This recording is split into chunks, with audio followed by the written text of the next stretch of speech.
Bonjour, Vincent de Goljac, vous êtes directeur du laboratoire de changement social. Merci de nous recevoir.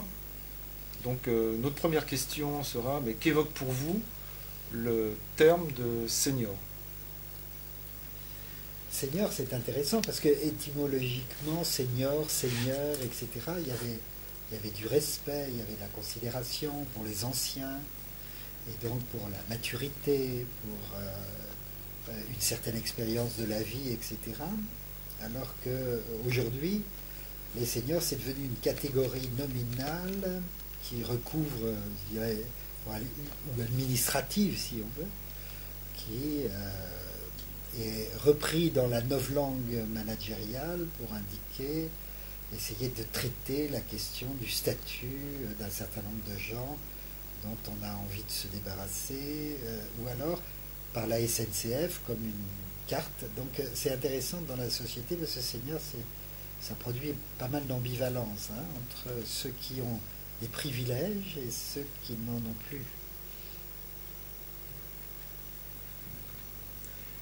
Mais en fait, je voudrais vous dire que d'abord je suis très heureux et honoré d'être invité comme ça à votre colloque, même si c'est sous une forme un peu virtuelle d'un entretien audiovisuel, et que j'entends bien que votre colloque senior, et alors ça renvoie à la situation d'un certain nombre de gens.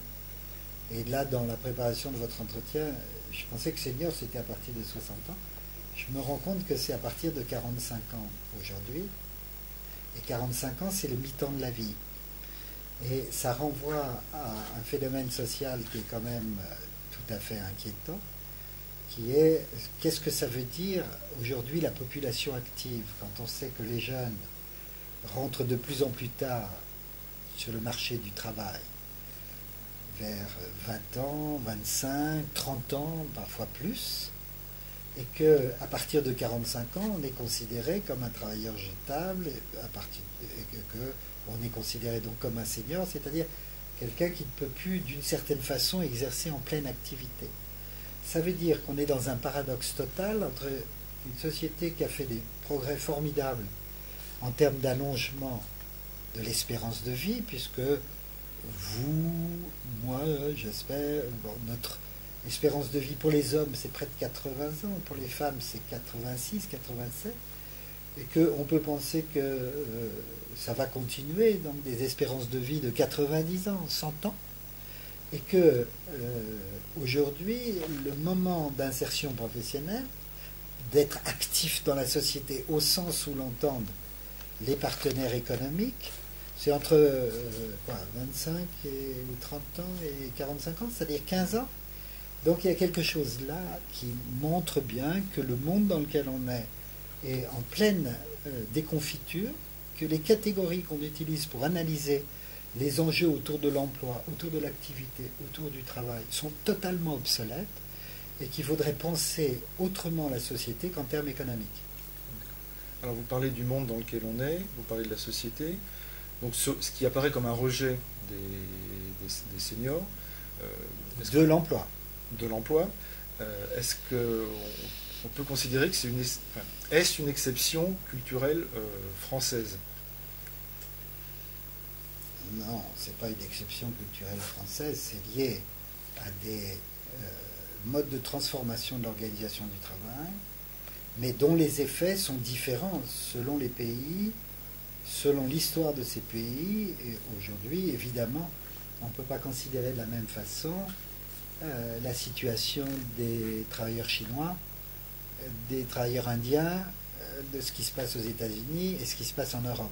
Mais il n'y a pas de spécificité française. Il y a toute une série de spécificités du débat franco-français autour d'un certain nombre de questions, la retraite, l'État-providence, Mais on a affaire là à des logiques qui sont des logiques, je le dis dans mon livre Travail, les raisons de la colère, je parle de système globalitaire.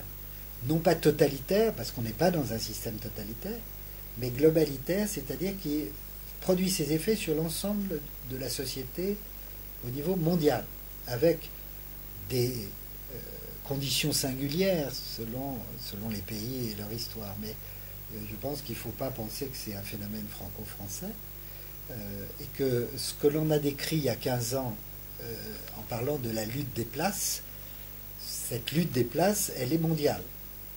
On disait dans cette étude qu'on avait faite sur les processus d'exclusion liés aux transformations du monde économique, que la lutte des places se substitue à la lutte des classes. C'est-à-dire qu'on n'était plus, comme dans le capitalisme industriel, dans une opposition entre les patrons, les ouvriers, les actionnaires, les travailleurs, le capital, le travail, ceux d'en haut, ceux d'en bas, etc., dans une opposition de lutte des classes, comme l'avait analysé Marx, mais qu'on était plus dans une opposition de lutte des places, c'est-à-dire que chaque individu est renvoyé à lui-même pour trouver la place qu'il va occuper dans la société. Et l'emploi est un des éléments par rapport à l'ensemble des supports dont on a besoin pour trouver une place dans la société, pour pouvoir avoir une existence sociale. Et qu'aujourd'hui, ce phénomène-là d'individualisation des enjeux autour de qu'est-ce qu'il faut que je sois pour pouvoir exister dans la société est un phénomène mondial. Mais évidemment, il n'a pas la même signification par rapport aux Chinois qui sortent d'une société rurale, artisanale, paysanne, etc., par rapport à la France qui sort d'une situation d'un capitalisme industriel en crise profonde, ou par rapport au Brésil ou à l'Inde, des pays émergents dans lesquels encore 60% de la population a moins de 20 ans. Alors que nous, évidemment, on a une pyramide des âges qui est complètement différente. Donc la situation n'est pas tout à fait la même, et donc on voit bien que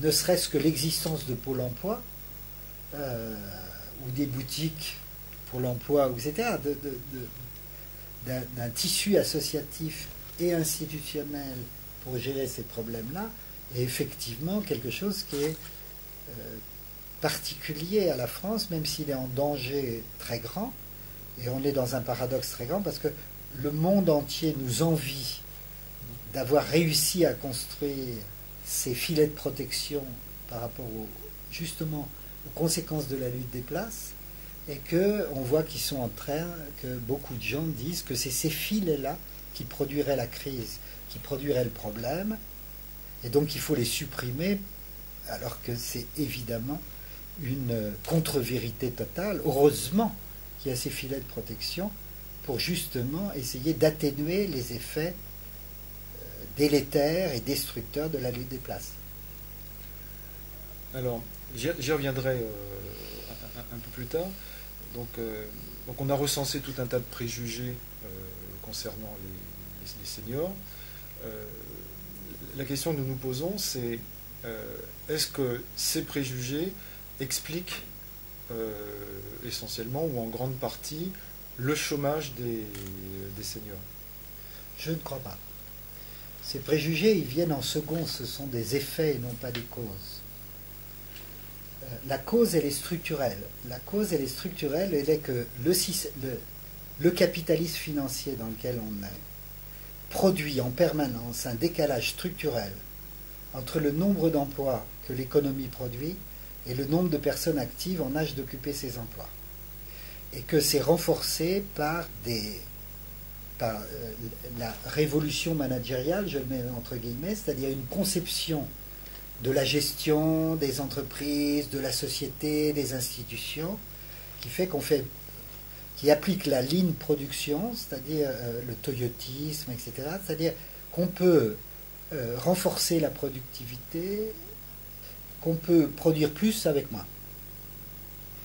Et le management par objectif, par exemple, qui fait qu'on fixe des objectifs, mais on ne se préoccupe plus des moyens pour atteindre ces objectifs.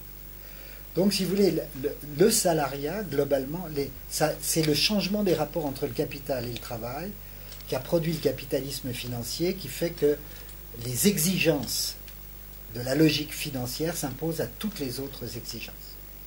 Et que de ce fait-là, l'économie se construit contre la société. C'est-à-dire qu'on dit que c'est à la société de s'adapter aux besoins de l'économie, alors que l'économie devrait être un moyen pour développer la société.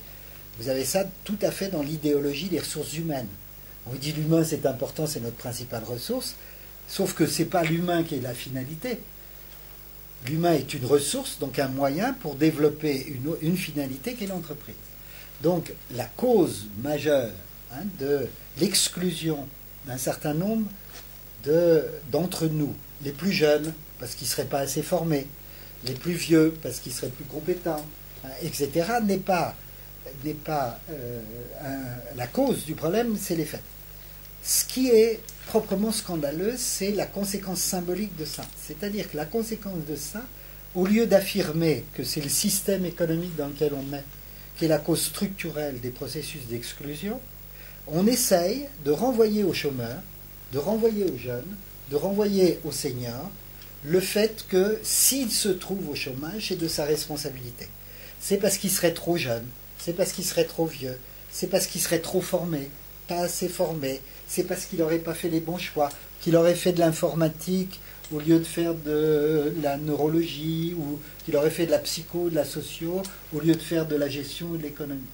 C'est-à-dire qu'il y a une bataille idéologique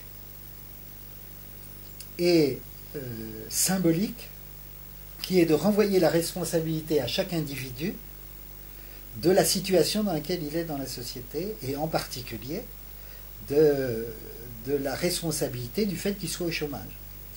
Et ça, c'est une violence symbolique, disait Pierre Bourdieu, un sociologue, qui est absolument inacceptable et qui met les gens, c'est la double peine. Non seulement ils n'ont pas d'emploi, mais on estime et on leur renvoie en permanence que s'ils n'ont pas d'emploi, c'est parce qu'ils n'ont pas fait ce qu'il fallait, ou parce qu'ils sont oisifs, parce qu'ils sont paresseux, parce qu'ils sont mauvais, parce qu'ils sont nuls, parce que... et donc, ils sont trop ceci ou trop cela.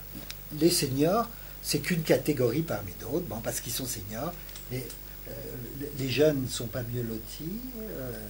Et donc, c'est un effet de la lutte des classes, qui est un effet, une conséquence structurelle du modèle économique dans lequel on est, et du fait que ce modèle économique est soutenu par les politiques qui sont totalement contaminées par l'idéologie gestionnaire et managériale. Donc, votre question, elle renvoie à un phénomène donc, social majeur, qui renvoie, et c'est ça la lutte des classes, c'est que chaque individu est renvoyé à lui-même par rapport à la responsabilité d'avoir une place dans la société. Et c'est contre cette violence symbolique qu'il faut lutter collectivement pour deux raisons. Si j'ai dit c'était la double peine, il y a une peine objective, c'est de ne plus avoir d'emploi, et il y a une peine subjective, c'est de se vivre responsable et coupable de ne plus avoir d'emploi. Et donc c'est pour ça que contre cette violence, il est important que les seniors, mais les jeunes, les chômeurs, c'est-à-dire tous ceux qui sont en situation d'être confrontés à cette violence symbolique, puissent réagir collectivement pour en dénoncer, pas seulement idéologiquement comme ça, mais pour en déconstruire. C'est pour ça que vos témoignages sont tellement importants. Il faut que vous parliez. Alors, une vraie difficulté quand on est dans cette situation-là, c'est qu'on intériorise un sentiment de honte, puisqu'on dit c'est de ma faute, c'est parce que je suis mauvais, c'est parce que je suis nul, c'est parce que je suis trop vieux.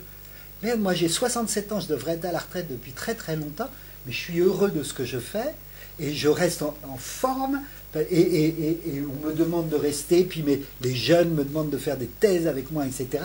Et c'est ma fierté, c'est l'estime de soi, c'est ma confiance, et en plus, j'ai le sentiment d'être utile à la société.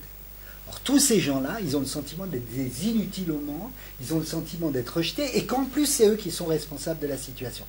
Donc il faut qu'ensemble, on se mobilise pour lutter contre cette violence symbolique qui détruit de l'intérieur la capacité à retrouver de l'estime de soi, retrouver de la confiance en soi, et retrouver le sens de sa vie. Parce que le sens de sa vie, c'est pas d'avoir un emploi ou pas un emploi. Le sens de sa vie, c'est de produire une œuvre, disait Hannah Arendt. C'est-à-dire créer quelque chose. Faire des enfants, son potager, c'est tout aussi important que d'avoir du... Le problème n'est pas d'avoir ou pas du travail. Comme disait un chômeur dans l'étude qu'on avait faite sur la lutte des places, chômage, j'ai un boulot à plein temps. C'est-à-dire, et puis surtout, ça prend la tête. Et puis ça coûte cher en plus, à tout le monde. C'est un coût à la fois économique, mais c'est aussi un coût humain et un coût psychique très très important. En vous écoutant, c'est que beaucoup de choses que vous dites là nous font écho à ce qui a pu s'échanger pendant notre action. Donc ce que je retiens, c'est effectivement ça c'est en situation, donc vivant ces phénomènes, l'intériorisation de ce statut qui est proposé, la difficulté à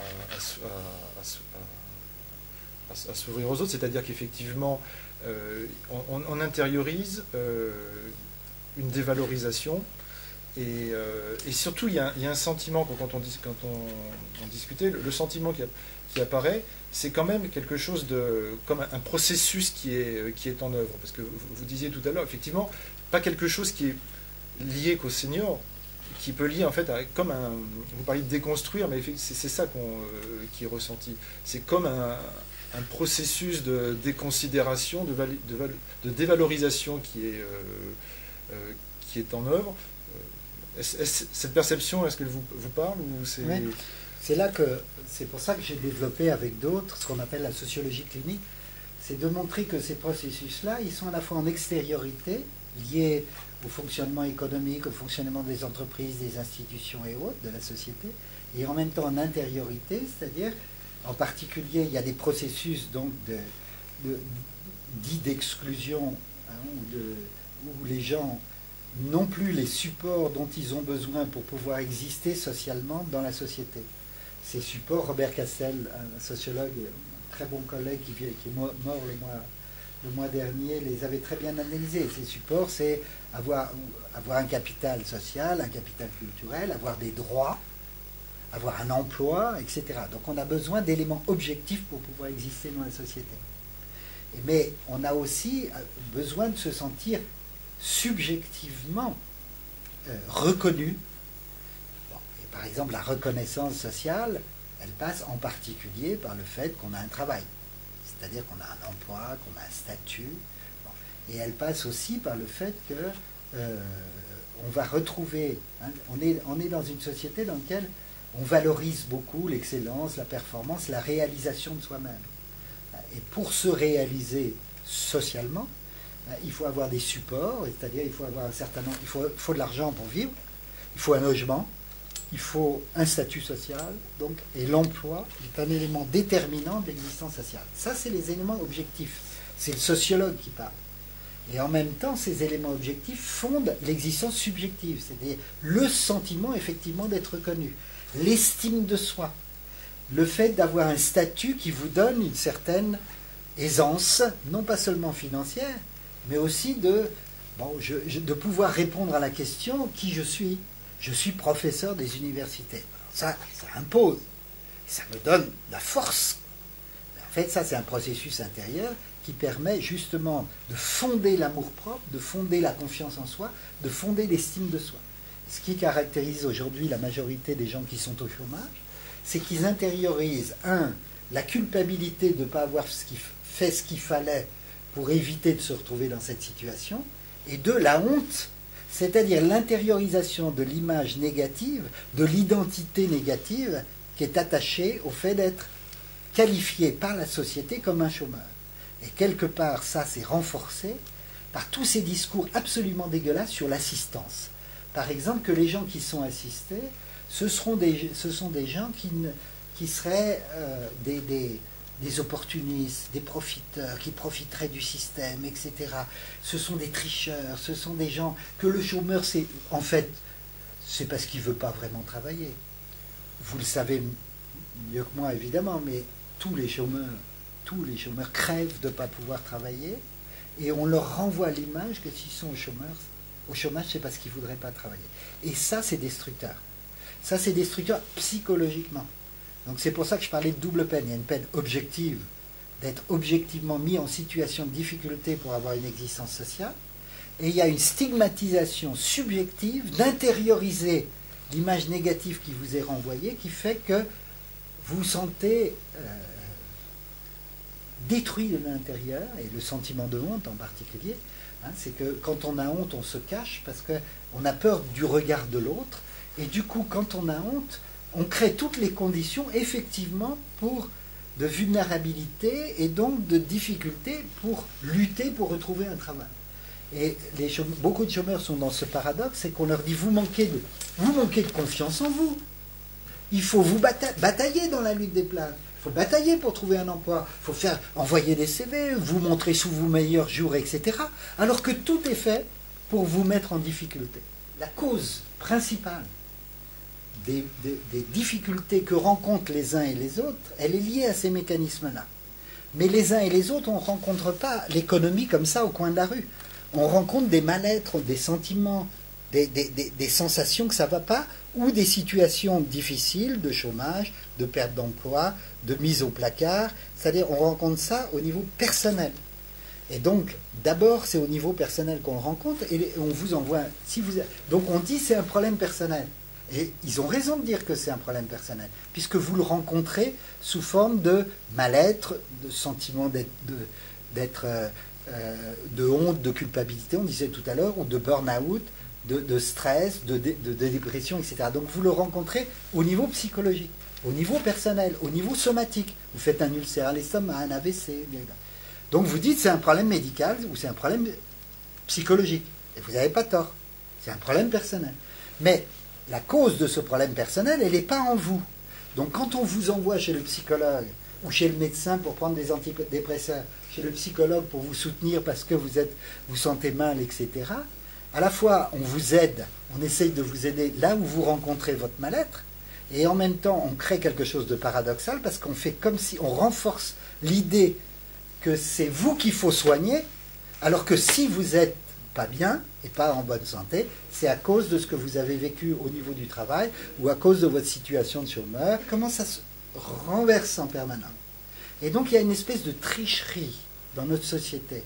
Il y a une espèce de mise en place d'un système qui au départ était fait pour des bonnes intentions d'aider les gens, de les soutenir, l'État-providence, etc., et qui à l'arrivée se retourne contre ceux-là même qu'elle devait aider. C'est ça un paradoxe.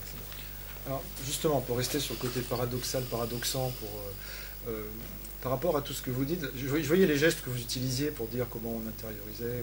Bon, j'ai compris, on parle de souffrance. Hein, vous montriez le corps, mais manifestement c'est quelque chose qui venait plutôt au niveau de, je sais pas, de la psyché ou je ne sais. Donc il y a souffrance pour les personnes en emploi.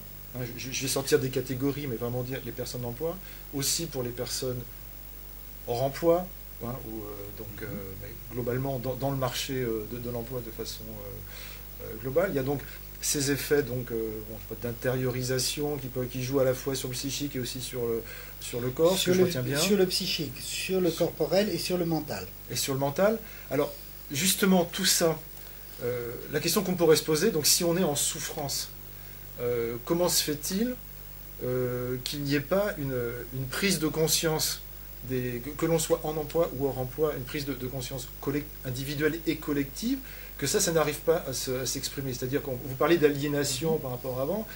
Est-ce que finalement tout ce système dont vous parlez qui semble être érigé, est-ce qu'il est inhibiteur de l'action, quoi? Est-ce que réellement il est inhibiteur de l'action collective, c'est certain. Qu'il soit pour certains inhibiteur de l'action individuelle, c'est certain aussi. Donc il faut comprendre et rentrer dans l'analyse des processus pour comprendre effectivement pourquoi, alors que tout le monde souffre, ça ne produit pas une résistance collective de gens qui disent il y en a marre. Mais vous remarquerez quand même, j'ai une collègue qui travaille sur cette question-là ici, Fabienne Annick, qui a fait sa thèse sur j'entends partout les gens dire individuellement ça va craquer. Et ça ne craque pas. Et non seulement ça ne craque pas, mais en plus ces gens-là ne participent pas à faire craquer les choses. Sauf quand ils sont complètement désespérés, où ils passent à l'acte, et ce passe à l'acte est plutôt destructeur pour eux que destructeur pour ceux qui les fait souffrir. Donc il y a le mécanisme dont on parlait tout à l'heure de déplacement de la conflictualité du niveau social au niveau psychologique et au niveau personnel. Et ça, c'est un phénomène majeur dans le contexte qu'on décrit aujourd'hui de la société hypermoderne. En fait, c'était la question de conclusion, c'est que faut-il faire? Alors j'ai écrit un manifeste pour sortir du mal-être du travail, parce qu'on me posait à chaque fois la question. Les gens globalement sont d'accord avec le diagnostic que je pose, et alors ça les affole. Je dis, qu'est-ce qu'on fait? Il y a des réponses à cette question. Ce qu'il faut comprendre, c'est que la solution n'est pas dans l'approche solution, si vous permettez d'être contre-paradoxal. C'est-à-dire que les élus, les chefs d'entreprise, etc., quand ils me posent la question, c'est pas que je n'ai pas la réponse, c'est qu'ils ne veulent pas entendre la réponse, parce qu'ils ne veulent pas l'appliquer. Donc ils disent, mais ils critiquent, mais il n'a pas de solution. C'est pas vrai. J'ai des solutions. Je vous en donne juste deux. La première solution, c'est que si on veut sortir du modèle économique dans lequel on est, il faut arrêter de former les gestionnaires, les économistes et les gens qui sortent des grandes écoles et tous les dirigeants de notre société dans les mêmes paradigmes, et qu'on ne peut pas trouver la solution dans les termes qui ont amené le problème, disait Einstein. Les conséquences de ça sont très fortes. Ça veut dire qu'il faut qu'ils retournent tous aux études, et qu'au lieu de faire de la gestion de l'économie et du marketing et de la communication, ils fassent de l'histoire, de la philosophie, de l'anthropologie et de la sociologie. Et au lieu de faire de la psychologie comportementaliste, qu'ils fassent de la psychologie clinique. Bon. Ça, c'est une solution. Alors, vous êtes irréaliste et tout. Attendez, vous voulez résoudre le problème ou pas? Deuxième solution. Arrêter de traiter les gens comme des ressources humaines, mais les traiter comme des sujets. Des sujets qui sont capables de réflexivité. Des sujets qui sont capables de dire, d'analyser la situation, et qui sont, par exemple, le diagnostic que je viens de faire, il est partagé par tout le monde. Je ne fais que mettre des mots, parfois un peu compliqués, je suis un chercheur, sur des choses que vivent les gens. Donc on n'a pas besoin de... Vous voyez, ils n'ont pas besoin, eux, de retourner aux études. Eux, ils n'ont pas besoin. Ils ont vécu la souffrance. Ils ont vécu la violence de l'exclusion. Ils ont vécu la violence du monde du travail. Ils savent exactement ce qu'il faut faire pour retrouver du sens. Il faut redonner du sens par rapport à la possibilité de créer quelque chose qui ne soit pas rentable, qui soit utile, qui soit pas que l'évaluation ne soit pas faite uniquement en termes de résultats sur ce qui rapporte du profit, mais l'évaluation soit faite sur la qualité du métier, le cœur du métier, la compétence de ce qu'on sait faire, de faire du bel ouvrage. Vous voyez, c'est pas difficile de revenir sur les fondamentaux, comme on dit dans d'autres cultures, etc.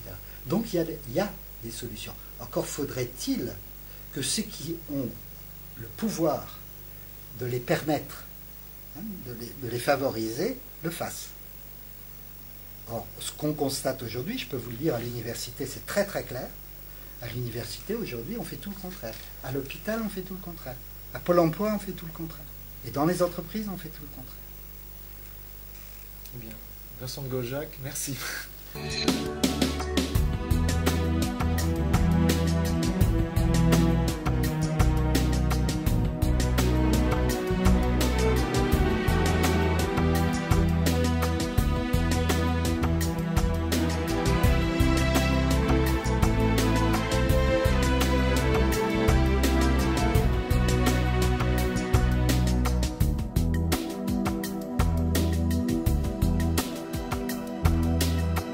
Pourquoi